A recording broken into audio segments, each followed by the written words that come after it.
How's it going, guys? Byron at Modern Muscle here. Today, I want to talk to you about our 5.7 HEMI camshaft grinds. Specifically today, we're going to talk about our 2009 to 2024 5.7 VVT grinds, the Eagle camshaft grinds.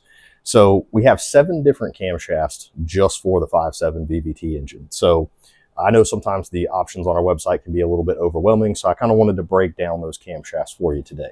So we'll start from mild and we'll go to more wild, and I'll talk about, benefits, power gains, stuff like that. So to start off with our most mild camshaft, that would be our 5.7 HEMI no tune required camshaft. Now, we did shoot a completely separate video on this. It's about 8-10 minutes long. I'd really urge you, if you're looking at that camshaft, go watch that video. I cover it way more in depth than I'll cover it here. But basically what it is a camshaft that you can put in that requires no springs, no push rods, no limiter, no tuning, no major modifications to your vehicle. You install the camshaft, you fire it up, and you drive away. It adds about 30 horsepower up top. It does add a little bit of torque down low, and it does make a little bit more power if you decide to tune it down the road. But the major benefit of this camshaft is it saves you a ton of money on the tuning itself. This is something that you can install in your garage in a weekend and not have anybody else involved. Like I said, you can install the camshaft, fire it up, and drive away. Going on from there, we have our 5.7 HEMI no springs required performance camshaft. So this is actually the first camshaft that we would offer that would offer you a choppy idle and even a bit more power. So typically this camshaft is going to pick up around 40 to 45 wheel horsepower. It is a no springs required camshaft, so you can use your OEM 5.7 valve springs. It does require a push rod upgrade, a limiter upgrade, other supporting modifications. It does require custom tuning, like I said, but it does give you that, nice lopey idle. It will work with the stock 5.7 exhaust manifolds. However, we have found that it does work a lot better with a long tube header kit. You can also use this camshaft with a stock torque converter, both on the 545, 65 RFE transmissions and the 8-speed. It works perfectly fine. It doesn't bump the converter at idle at all. So that is a really good entry-level camshaft. It's more geared for the truck guys than the car guys. You could put it in a car if you want, something pretty mild, but that is a really great, towing camshaft. Like I said, mild performance gain, and you want a little bit of a choppy idle. So going on from there, we have our 5.7 NA lope camshaft, and this is one of our better selling 5.7 camshafts. It hits that great middle ground between, a mild performance camshaft and just something really wild and racy. It has a nice idle lope. It does pair best with long tube headers. It does still work with the stock OEM torque converter. And this would be our first camshaft in the 5.7 lineup that does require a valve spring upgrade. So you are going to need, a valve spring upgrade for the higher lift that this camshaft offers. Typically, power gains, it's in the 50 to 60 wheel horsepower range. It's definitely going to require custom tuning.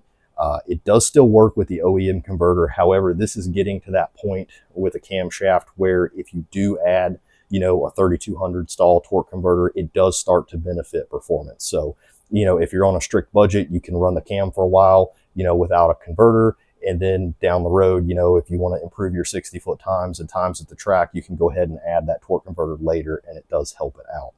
So moving up from there, we have our 5.7 chopsticks camshaft.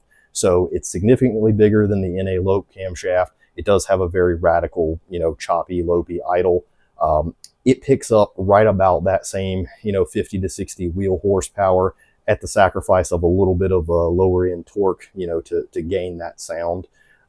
It is still a very, very good running camshaft. However, I do recommend that you install it with a 3200 stall on either a NAG1 or an RFE or 8-speed application for best results. As far as if you're racing at the track, you can put it in on a stock converter, whether it be a NAG, an RFE, or an 8-speed. So you can use the 5.7 chopsticks cam on the OE converter. However, some tuners have experienced some difficulty getting it to not bump the converter at idle. So we typically do recommend adding a converter with that if you don't want to have to worry about it. Moving on from the 5.7 chopsticks grind, we have our next largest grind, which is going to be our 5.7 Supercharger camshaft. So this camshaft works great with any kind of Whipple, Magnuson, Vortec, Procharger, either a PD blower or a centrifugal. It works really, really well. It will basically make as much power as you feed it air. In other words, if you want to make more power, just add more boost. The camshaft is not going to be the limiting factor of the build. So you could make a 1,000 wheel, at a stock displacement engine with this camshaft if you wanted to. It does have a nice idle lope as well. And you can get it to work with like a stock 8-speed torque converter without having to upgrade the converter if you'd like. NAG 1 applications and RFE, 545, 65 RFE transmissions, I would recommend going to, a 32 or 3400 stall. All right, moving on to our 5.7 max effort camshaft. So this is the largest camshaft that we offer for the 5.7 VVT engine.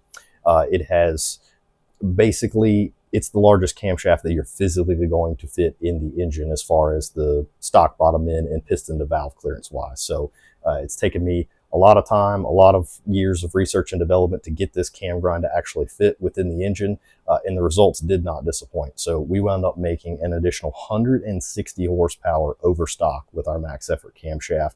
And basically that was a stock bottom end VVT 5.7 engine. We had our MMX CNC ported cylinder heads on there, and we had a Holley high ram intake manifold on there. And again, we made an additional 160 horsepower over stock. This camshaft will run all the way out to 7,000 RPM is where I would probably recommend shifting it, since it's a stock bottom end deal.